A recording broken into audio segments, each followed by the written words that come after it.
السلام علیکم ورحمۃ اللہ وبرکاتہ۔ آج کی اس ویڈیو میں ہم جانیں گے کہ امامت کا حقدار کون ہو سکتا ہے، لیکن ویڈیو شروع کرنے سے پہلے آپ ہمارے چینل کو ضرور سبسکرائب کر لیں، کیونکہ ہم اسی طرح کی ویڈیو بناتے رہتے ہیں۔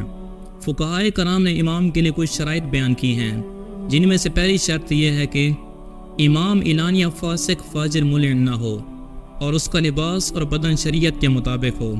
امامت کا اختیار کون ہو سکتا ہے، یہ جاننے سے پہلے ہم جانتے ہیں کہ جماعت کی حیثیت شریعت کے اندر کیا ہے۔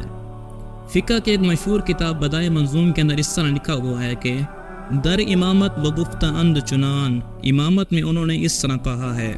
انہوں نے سے مراد یہ ہے کہ فقہائے کرام نے اس طرح کہا ہے، ہم بدان از موقدات سنن با جماعت نماز ادا کردن، بھی جان تو موقدہ سنتوں سے ساتھ جماعت کے نماز ادا کرنا، یعنی جماعت کے ساتھ نماز ادا کرنا موقدہ سنت ہے۔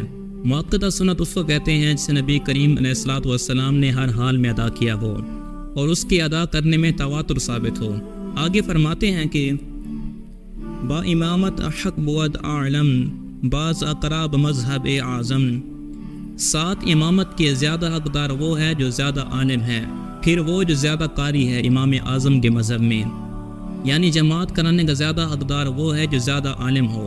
اگر کوئی عالم نہیں ہے تو پھر دیکھا جائے گا کہ زیادہ قاری کون سا ہے، جو زیادہ قاری ہوگا تو وہ جماعت کی امامت کروائے گا۔ اور کبھی ایسا ہو کہ دو آدمی موجود ہوں، دونوں قاری بھی ہوں اور دونوں عالم بھی ہوں، تو پھر فقہائے کرام یہ مسئلہ اس طرح بیان کرتے ہیں، بعض سالے ترست بعض حسن بعض آنکھ و بود بخل کا حسن۔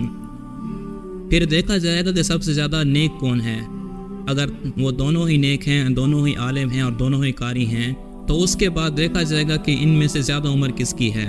اور اگر کبھی ایسا ہو کہ دونوں ہی عالم ہوں، دونوں ہی قاری ہوں، دونوں ہی نیک ہوں اور دونوں ہی برابر عمر کے ہوں، تو پھر اس کے بعد کیا دیکھا جائے گا کہ بعض آنکھ و بود بخل کا حسن، پھر وہ جو ان میں زیادہ اخلاق کا اچھا ہوگا، یعنی ان کے بعد دیکھا جائے گا کہ ان میں سے زیادہ اچھے اخلاق والا کون ہے۔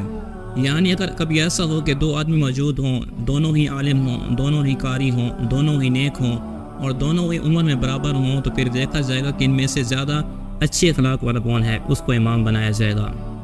اگر آپ کو ہماری ویڈیو پسند آئی تو ہمارے چینل کو ضرور سبسکرائب کریں اور بیل کے آئکن پر بھی ضرور پریس کریں، کیونکہ ہم اسی طرح کی ویڈیو بناتے رہتے ہیں۔